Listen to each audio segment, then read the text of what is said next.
Ashley, matagal ko na rin siyang nakaka-work, so very comfortable na rin ako na maka-work siya. Si Zephanie, si Dylan, talagang nabuo na rin yung closeness namin. Si Marco Reyes, kasi si Marco Reyes, like Marco din yung pangalan niya, di ba? Ang galing, di ba?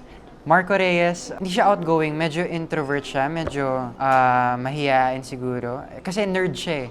Kumbaga very tahimik lang siya, reserved, and medyo very observant siya. At saka masyado niya ring inaalala yung iniisip ng iba. Tapos, ayun, ang talent niya, sobrang galing niya sa music. Music talaga yung pinakahilig niya. And napapakita niya sa pamamagitan ng paggigitara.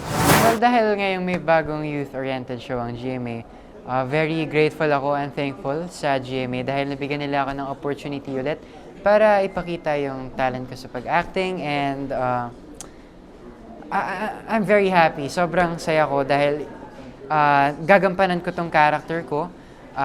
Meron akong dapat kailangang aralin, and of course, sa pamamagitan nito, I'm pretty sure na may improve ko yung sarili ko. Sa totoo lang, yung mga kasama ko dito, halos lahat sila talagang ka-close ko na. And si Clifford, yan, kasi matagal naming pinag-uusapan na sana magka-work kami soon, and finally magkaka-work kami. And of course, Ashley, matagal ko na rin siyang nakaka-work, so very comfortable na rin ako na maka-work siya.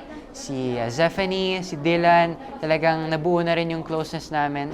Simula pa lang ng StoryCon, parang ang gaan na kasi ng pakiramdam namin sa isa't isa. And si Zephanie, naka-work ko na rin siya before. At saka si Sean Lucas, naka-work ko na rin siya, and feeling ko talaga, sa pamamagitan ng show na to, mas mabubuo yung closest namin, mas maipaparating namin yung bonding namin sa inyo. Yan, makikita niyo yan sa show. Ang dapat abangan ng mga manonood dito sa Maka, especially mga Gen Z, is of course yung barkada namin, kung paano nga ba mabubuo yung barkada namin, kung ano yung mga problema na pagdadaanan namin, and of course kung paano kayo makaka-relate sa amin. Dahil parang kami ang magiging boses nyo.